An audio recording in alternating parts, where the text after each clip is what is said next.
देवघर में डेंगू और chikungunya virus को लेकर पूरी तरह तैयार।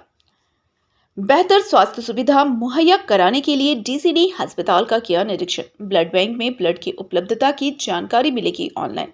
देवघर में डेंगू चिकनगुनिया वायरस की रोकथाम के लिए देवघर डीसीडी सदर अस्पताल का निरीक्षण किया और अच्छे ढंग से स्वास्थ्य सुविधा मुहैया कराने की दिशा में दिशा निर्देश दिए। साथ ही ब्लड बैंक को लेकर नई व्यवस्था शुरू करने की भी बात डीसी ने की।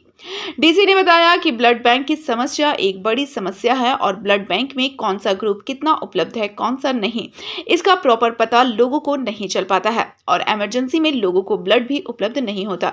इसलिए इसे ऑनलाइन प्लेटफॉर्म पर लाने की दिशा में काम कर रहे हैं और बहुत जल्द ब्लड बैंक की सभी जानकारी ऑनलाइन के माध्यम से देख पाएंगे और पुराने और नए सदर अस्पताल में जो भी मशीनें लगी हुई हैं वो प्रॉपर काम कर रही है या नहीं, उसकी भी स्थिति का जायजा लिया और स्वास्थ्य व्यवस्था को बेहतर बनाने के लिए सभी तरह की सुविधाएं उपलब्ध कराने के लिए काम कर रहे हैं।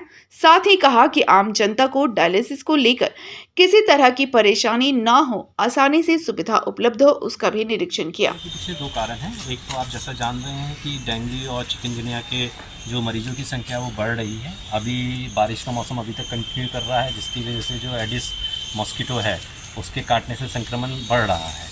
तो एक तो ये तैयारी देखी गई है कि हम लोग किस प्रकार से सदर अस्पताल में जब ऐसे पेशेंट्स आ रहे हैं जो कि हम लोग को लगता है कि सस्पेक्ट डेंगू या चिकनगुनिया के पेशेंट्स हैं, तो उनका सैंपल कलेक्ट किया जाता है, उनको टेस्टिंग करवाई जाती है। एक तो वो कारण है। दूसरा ये है कि आम जनता को डायलिसिस को लेके कोई असुविधा ना हो। आप जानते हैं कि सरकार के स्तर से पीपीपी मोड में डायलिसिस सुविधा प्रदान की जा रही है यहाँ सदर अस्पताल में, और मुझे जो जानकारी है उसके हिसाब से यह है कि ऑन अ डेली बेसिस 18 से 20 मरीजों का डायलिसिस करवाया जा रहा है। तो मैं वो व्यवस्था भी देखने आया था। पूरा जो हमारा सदर अस्पताल है वहाँ पे डायलिसिस विंग चलाया जा रहा है।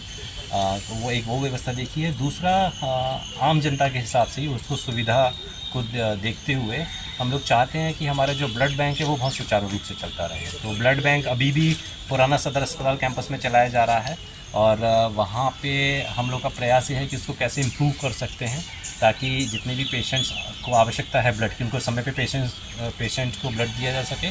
एक ऑनलाइन सिस्टम हम लोग जनरेट करना चाह रहे हैं जिसमें कि इमीडिएटली रिक्वायरमेंट अपडेट हो जाए, इमीडिएटली पता लगे कि कितने ब्लड यूनिट्स हमारे पास में अवेलेबल हैं।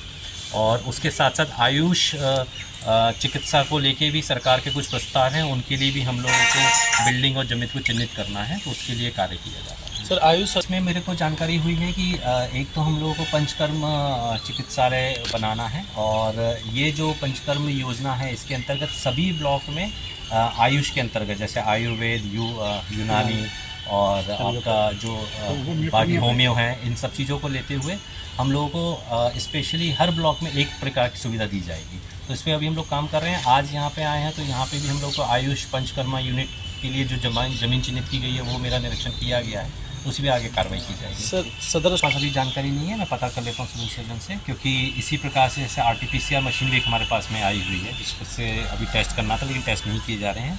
तो आज का जो निरीक्षण है उसका एक मुख्य उद्देश्य ये भी है कि ऐसे क्या इंफ्रास्ट्रक्चर है हमारे पास में जो मौजूद हैं और लेकिन काम नहीं कर पा रहे हैं। तो इस पर आपने जो मुझे बताया अल्ट्रासाउंड वाला, इस पर मैं चेक हुआ। सर, हम डायरेक्शन दिए हैं सिविल सर्जन साहब को कि उसको कैसे करवाना है। मैंने जैसे आपको बताया है कि ऐसा क्या इंफ्रास्ट्रक्चर है जो हमारे पास में मौजूद है लेकिन हम लोग उसको पूरी तरह से उपयोग नहीं कर पा रहे हैं। RT-PCR मशीन जो है हमारी, उससे भी ये जांच की जा सकती है। इट इज़ ओनली अबाउट कि उसको कैसे कैलिब्रेट करना है मशीन को। तो अभी तो ये है कि हमारे यहाँ पे जांच नहीं हो रही है, जांच के लिए बाहर सैंपल भेजा जाएगा। हम मोस्ट प्रोबेबली हम लोग दुमका भेजेंगे या रांची भिजवाएंगे, तो उसको भी करवा देंगे। ब्लड बैंक ये अगेन मैं जब अभी गया हूँ और मैंने जो देखा है तो उसमें मुझे बताया गया कि जो जितने फ्रीजर होने चाहिए उससे कम संख्या में फ्रीजर मौजूद है।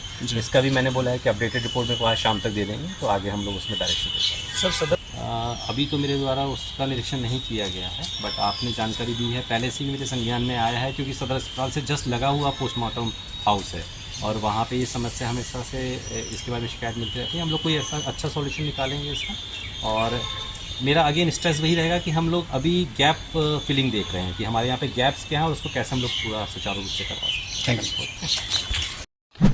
झारखंड की हर छोटी बड़ी खबर के लिए BKD न्यूज़ झारखंड के YouTube चैनल को सब्सक्राइब करें और Facebook पेज को फॉलो करें।